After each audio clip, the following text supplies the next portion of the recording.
स्वागत है आपका कमोडिटी राउंडअप में। आज बात करेंगे कच्चे तेल की, जहां पर आज सुबह से ही हमने बहुत ज़्यादा उठापटक और वॉलेटाइल मूव्स आते हुए देखे हैं। एक समय में 4% की भी तेज़ी थी जब वो ईरान और इजराइल की न्यूज़ इन्फॉर्मेशन बाजार में घूम रही थी, लेकिन थोड़ी सी क्लैरिटी आने के बाद हल्की सी मुनाफा वसूली के साथ कारोबार है। क्या करना चाहिए आपको कच्चे तेल में, बताएंगे आपको।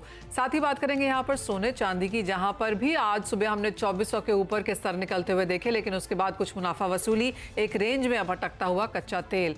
हल्दी पर भी बात करेंगे, जहां पर अच्छा खासा निखार आया है। अपर सर्किट्स में यहां पर कारोबार है, लेकिन क्या यहां से और तेजी देखने को मिलेगी, इस पर भी होगी चर्चा।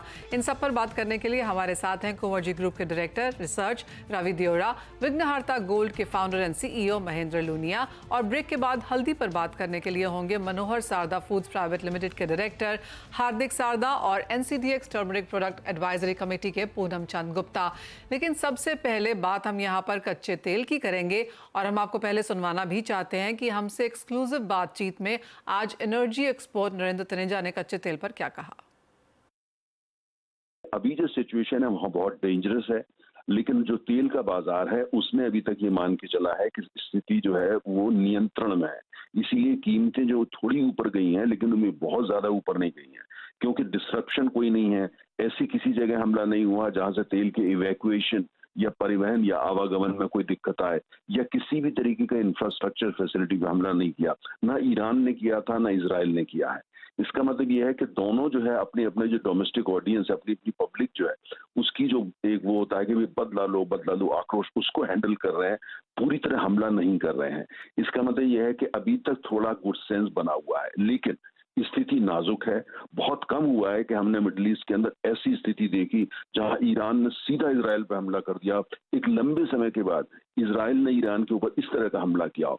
तो ये तो स्थिति नाजुक है, लेकिन अभी तक सीमित है, नियंत्रित में है या नियंत्रण में। इसीलिए तेल की कीमत जो है उसको रिस्पॉन्ड करें। तेल बाजार का रिस्पॉन्स जो आज सुबह हुआ है बहुत ही जिम्मेदाराना और रिस्पॉन्सिबल है।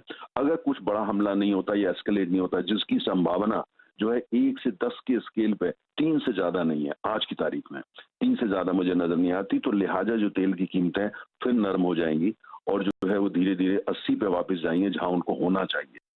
ऑलराइट, जी हाँ, काफ़ी हद तक जो प्रीमियम एज ऑफ नाउ कच्चे तेल में बना हुआ है वो सेंटिमेंटल है, ये मानकर कि यहाँ आगे शायद यो पॉलिटिक्स एस्केलेट हो सकता है।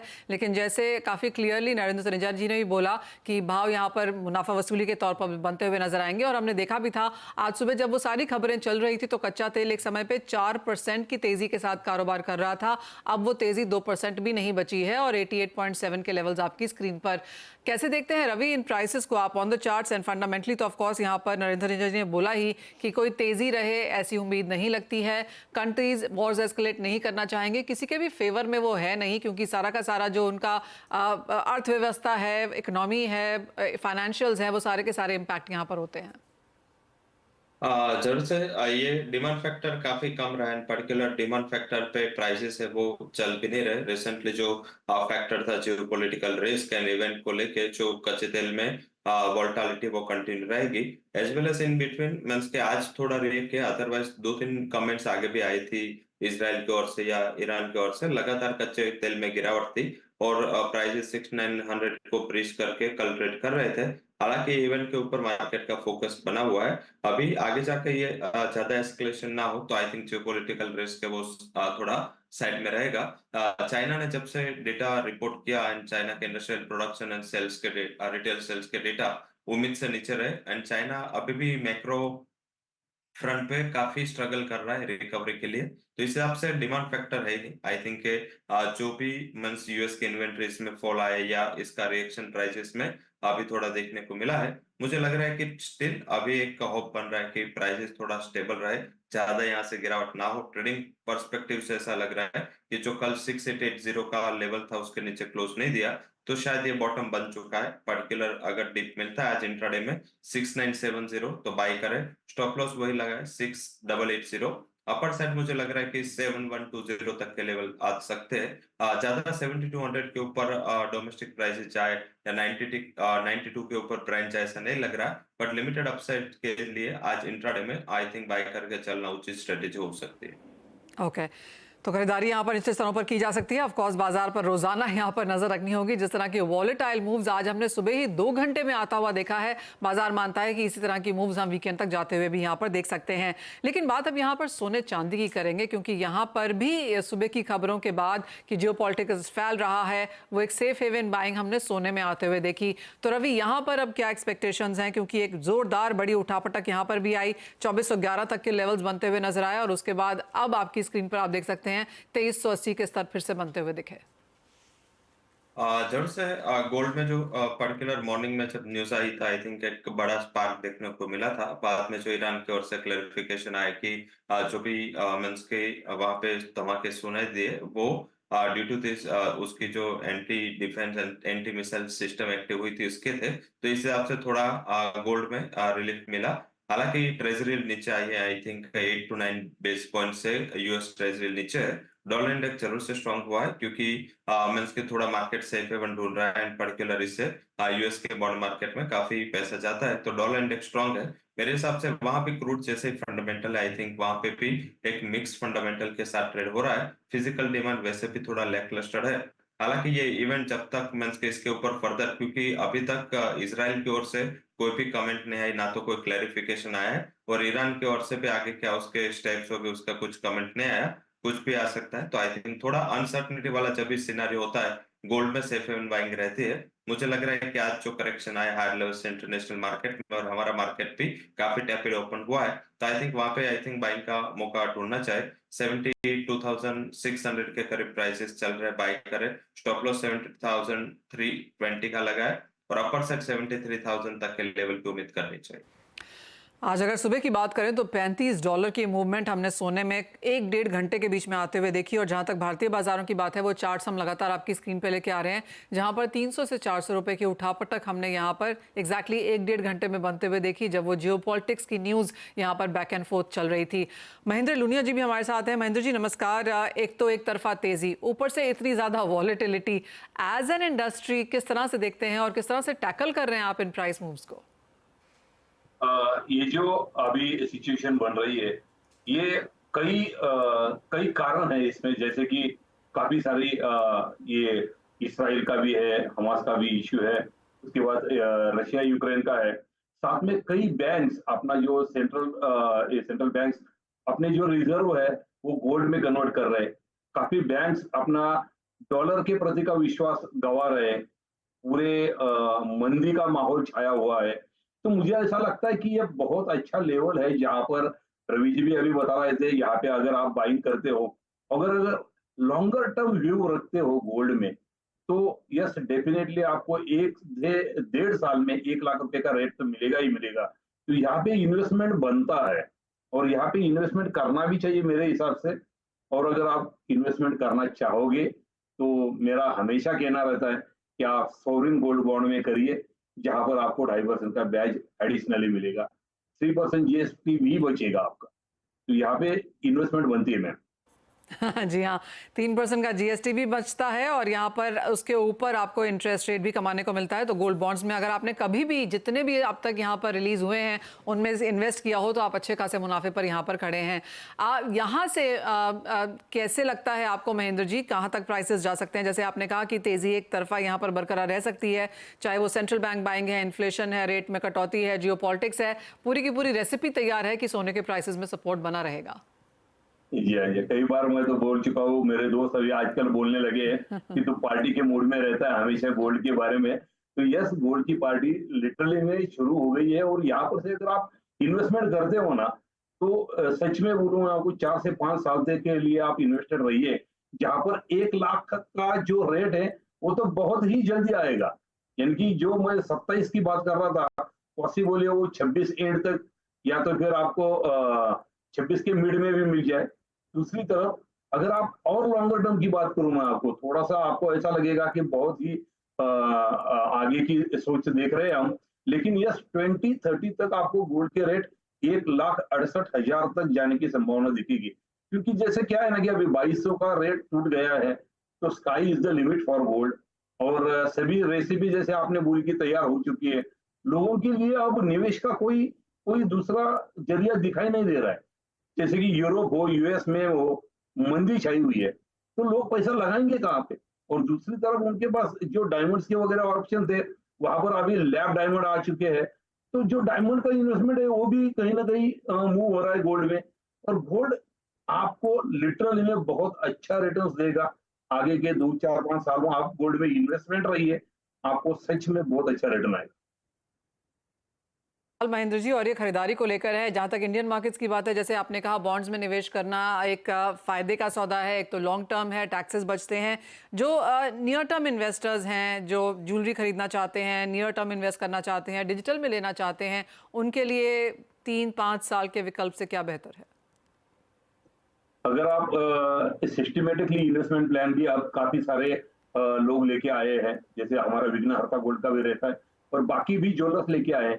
छोटे छोटे आप इन्वेस्टमेंट पॉकेट्स में जा सकते हो मंथली इन्वेस्टमेंट में, जैसे आपको रेट लॉक की भी फैसिलिटी मिलती है, कई ज्वेलर्स के पास से, विघ्नहर्ता के पास से भी मिलती है। तो ये सभी अगर आप अपनाओगे, या तो फिर अगर आप सोवरिन गोल्ड बॉन्ड हर महीने में एक एक दो दो अगर एक्यूमुलेट करते जाओगे, तो वहां पर भी आपको रिटर्न्स बहुत अच्छा मिलेगा।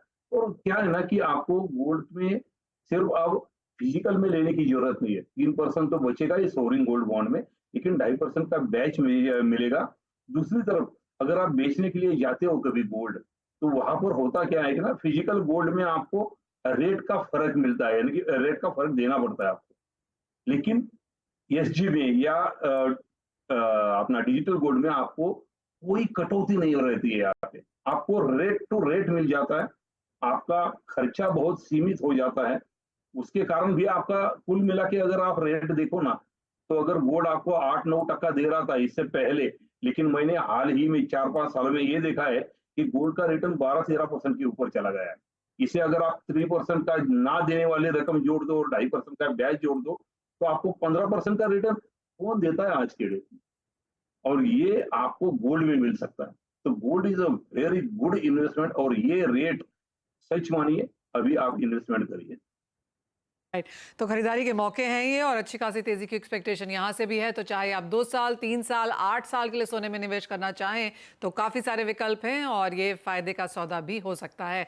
बहुत शुक्रिया महेंद्र जी, एज ऑलवेज हमारे साथ आज जुड़ने के लिए। एक ब्रेक का समय है। जब हम लौटेंगे तो एक और सुनहरी चीज़ की बात करेंगे, और वो है हल्दी, जहाँ पर काफ़ी ज़्यादा तेज़ी है, अपर सर्किट्स लगते हुए नजर आए हैं। अब यहाँ से क्या करना चाहिए, बताएंगे आपको। हमारे साथ अब मौजूद हैं मनोहर सारदा फूड्स प्राइवेट लिमिटेड के हार्दिक सारदा और NCDEX turmeric product advisory committee के पूनम चंद गुप्ता। हल्दी सबसे पहले आपकी स्क्रीन पे लेके आना चाहेंगे और चार्ट भी लेके आना चाहेंगे, क्योंकि अच्छी खासी बढ़त के साथ यहाँ पर कारोबार है। ऑफकोर्स ऑन हायर साइड्स मुनाफा वसूली भी यहाँ पर बरकरार बनती रही है, लेकिन एक जो ट्रेंड हल्दी ने पकड़ा है वो ऊपर की तरफ है। ऑलमोस्ट 16,700-600 जैसे स्तर हैं, 1% की तेजी है। और अगर हम पिछले 1 महीने 3 महीने का चार्ट आपके समक्ष लेके आ पाएं, तो आप देखेंगे कि कितनी ज़्यादा बढ़त हमने यहाँ पर बनते हुए देखी है। हल्दी इस बार काफ़ी स्ट्रांग मानी गई है। माना यह भी गया है कि जिस तरह से जीरा पिछले साल चला था, हल्दी इस बार उस तरह से यहाँ पर चलने की एक्सपेक्टेशन है। हार्दिक, आपसे पहले बात हुई थी, आपने ऑफकोर्स ये कहा था कि हल्दी में अच्छी खासी बढ़त है, फसल कैरी फॉरवर्ड सभी जो नंबर्स हैं वो सपोर्टिव हैं प्राइस राइज के। अब जितनी तेजी यहाँ पर पिछले एक हफ्ते में देखने को मिली है, एक तो कैसे उसे देखते हैं, और अब यहाँ से कितनी बढ़त की एक्सपेक्टेशन?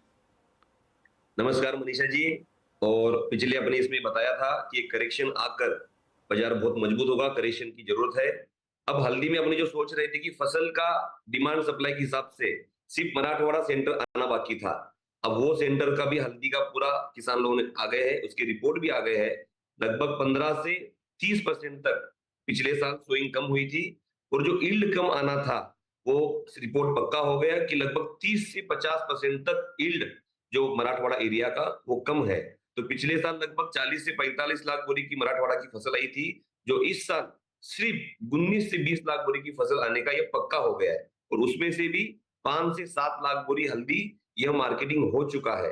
अब सांगली जो महाराष्ट्र में है, वहां का 90% हल्दी खत्म हो चुकी है, निजामाबाद की 90% खत्म हो चुकी है, दुगीराला कड़पा आंध्रा में इस बार सिर्फ 10% ही क्रॉप है, और तमिलनाडु का जो गुंडलपेट एरिया है वहां की भी 90% हल्दी खत्म हो चुकी है। अब सिर्फ सप्लाई सेंटर पीछे का स्टॉक और प्रोडक्शन सेंटर का स्टॉक और सेलिंग सेंटर का स्टॉक और सिर्फ थोड़ा मराठवाड़ा का 50% स्टॉक बचा हुआ है। और डिमांड आपको अगले मार्च तक रहेगी, अगले मार्च में हल्दी आने वाली है। और किसान जो सोइंग सोच रहे थे अपने की डबल करेगा या कुछ भाव आकर्षक रहने से किसान की सोइंग बढ़ सकती है। अब ये भी भ्रम खत्म होने वाला है, क्योंकि सीड के भाव इतने ऊंचे हैं कि किसान को हल्दी लगाना असंभव है। तो आने वाला जो नेक्स्ट फसल है 2025 का, वो भी 40% 50% के ऊपर इतने बढ़िया भाव होने के बावजूद भी नहीं बढ़ेगा। और जो मानसून फिर भी आईएमडी बोल रहा है कि राइट टाइम है, कहाँ ना कहाँ ये ऑस्ट्रेलिया की रिपोर्ट आ रहा है कि मानसून यह जून में नहीं आएगा और ये मानसून आएगा जुलाई के अंदर। तो जो सोइंग का जो पीरियड है, वहां अगर पानी नहीं रहा तो वहां पे भी हल्दी का फसल लेट होने के चांसेस है। तो डिमांड सप्लाई देखा जाए तो पूरे साल भर में लोगों ने पिछले साल का माल कैरी फॉर्वर्ड में खाया हुआ है। अब जितनी भी इंडस्ट्री है, एक्सपोर्ट है, सबको हल्दी की मांग अब यहाँ से शुरू हो गई है। इलेक्शन के बाद अभी पूरे भारत में इलेक्शन का माहौल चल रहा है, हर कोई मतदान करने के लिए जाएगा। तो अब इलेक्शन खत्म होने के बाद यह डिमांड लगभग 2 गुना बढ़ जाएगी और उस समय सप्लाई बहुत ही कम है। तो हल्दी में ये जो बाउंस बैक आया है, जो ऊपर में 195 का भाव छूकर वापस नीचे 15,500 हुआ, आज भी लगभग जुलाई कॉन्ट्रैक्ट 18,900 चल रहा है अभी। तो इसमें अब आगे जाके जब 195 क्रॉस होगा या 200 भाव क्रॉस होगा, तो यह 200 रुपए से 20% मिनिमम बढ़ सकता है। 18,000 के अंदर अगर हल्दी कहाँ पे भी अगर कोई भाव आता है तो स्टॉप लॉस लगाकर आज की इस भाव में भी हल्दी जो भी लेगा, जैसा गोल्ड की अभी आपने सुना कि गोल्ड लेने जैसा है, gold sky is the limit. यह 2024 और अब मैं ये भी कहना चाहूंगा 2025 भी हल्दी का सुवर्ण काल रहेगा, क्योंकि पिछले साल का टोटल सप्लाई अगर 90 लाख बोरी है तो नेक्स्ट ईयर जो कैरी फॉरवर्ड स्टॉक रहेगा वो ना के बराबर जीरो रहेगा। और आने वाली फसल अगर 65-70 लाख के ऊपर नहीं आती है तो अगला साल भी यह बहुत ही सुवर्ण साल रहेगा। हल्दी इन्वेस्टमेंट यह कमोडिटी का, जिस प्रकार से कमोडिटी का गुरुकुल चलाने वाले हैं, कमोडिटी की ट्रेडिंग चलने वाले हैं, जिस प्रकार से लोग म्यूचुअल फंड में इन्वेस्टमेंट कर रहे हैं, लोग कमोडिटी के लिए आकर्षित होंगे और कमोडिटी में इन्वेस्टमेंट करने के लिए हल्दी यह सुवर्ण कमोडिटी रहेगी। ऐसा इस का अभी समय में डिमांड सप्लाई के हिसाब से, स्टॉक के हिसाब से लग रहा है कि हल्दी यह स्वर्णिम ही रहेगा। ऑलराइट, 2024 का साल हल्दी के हिसाब से स्वर्णिम साल रह सकता है। पूनमचंद जी, सारे के सारे फंडामेंटल्स यहाँ पर ऑन द पॉजिटिव साइड हैं, आप कैसे देखते हैं? क्योंकि 7,000 की हल्दी 17,000 और उसके के लेवल्स हमने यहाँ पर बनते हुए देखे, तो जिस तरह की एक तरफा तेजी यहाँ पर आई है पिछले 12 महीने में, कुछ मुनाफा वसूलीज भी हैं और हॉइज से थोड़ा सा नीचे भी है, लेकिन अब यहाँ से आपकी क्या राय है? मनीषा जी नमस्कार। ऐसा है ना, जो मैं बोलना चाह रहा था पूरा भगवान भाई बोल ही दिए हैं। हल्दी में कोई मंदी की बिल्कुल संभावना नहीं है, क्योंकि जो सप्लाई है एकदम हर सेंटर में टूट गई है और काफी जो साउथ एरिया है, आंध्रा का, इरोड का, तमिलनाडु वगैरह का, काफी कुछ क्रॉप कम है और सप्लाई भी काफी कम है। अभी तक सब लोगों के दिमाग में यही था, पाउडर वालों के या एक्सपोर्ट वालों के, कि भाई अभी जो मराठवाड़े का माल निकलेगा उससे थोड़ा बहुत बाजार दब सकता है और माल लेंगे। परंतु मराठवाड़ा में भी अभी कम से कम 30 से 40% क्रॉप कम आ रही है, थोड़े एरिया में यील्डिंग भी कम आ रही है, थोड़ा सोइंग भी कम हुआ है। तो हर जो सीक्वेंस दिख रहे हैं कि पूरी तेजी की तरफ चल रही है। इसमें 2000 की तुरंत की तेजी आ सकती है। उसके बाद जैसा जो मार्केट या सब डिमांड और सप्लाई रहेगा उसके ऊपर चलेगा। तो पूनमचंद जी, अब यहाँ से भाव कहाँ जाते हुए नजर आते हैं? मतलब हम मानते हैं कि सारे फंडामेंटल सपोर्टिव हैं, तेजी बरकरार रह सकती है, लेकिन कहाँ जाएंगे प्राइसेस? और जैसे हार्दिक जी ने भी कहा कि इवन एज भाव ज्यादा हैं, अगले फसल में भी बुआई थोड़ी सी चिंता वाली बात रह सकती है, क्योंकि बीज ही अब यहाँ पर महंगे हो गए हैं। बीज भी है और मानसून भी मतलब टाइमली आएगा ऐसा दिख नहीं रहा है।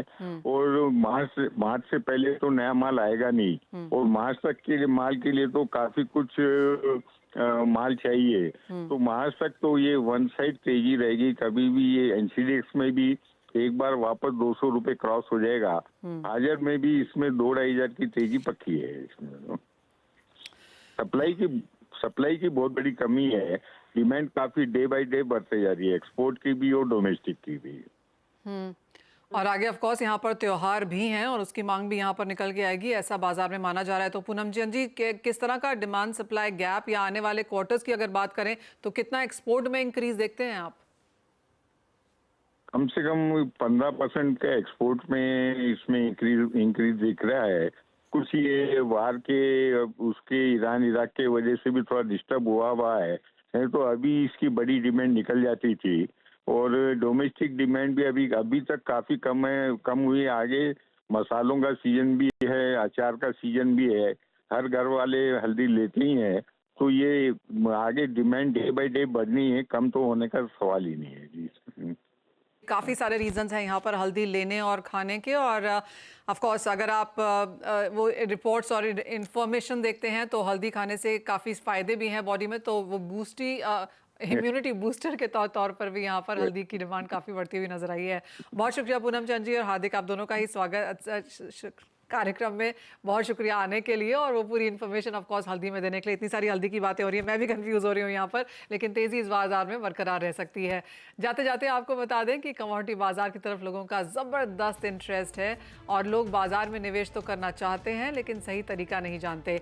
ऐसे में आपकी मदद करने के लिए CNBC आवाज़ लेकर आया है अब तक की सबसे अनोखी पहल। देश विदेश के कमोडिटी बाजार के दिग्गजों से सीखिए कमोडिटी बाजार के गुर, सीखिए कैसे करते हैं बाजार में कमाई, जानिए FNO और पोर्टफोलियो हेजिंग के फंडे, कैसे पहचाने बाजार के ट्रेंड्स, क्या है नए बाजार के डायनामिक्स और एडवांस टेक्निकल इंडिकेटर्स, कैसे पढ़ें और समझें चार्ट्स के पैटर्न। इसके अलावा भी बहुत कुछ होगा लाइव सेशन में। साथ ही कमोडिटी से जुड़े आपके हर सवाल के जवाब भी आपको मिलेंगे, तो इस एक्सक्लूसिव वेबिनार का हिस्सा बनने के लिए अभी लॉग इन करिए, डिटेल्स आपकी स्क्रीन पर है।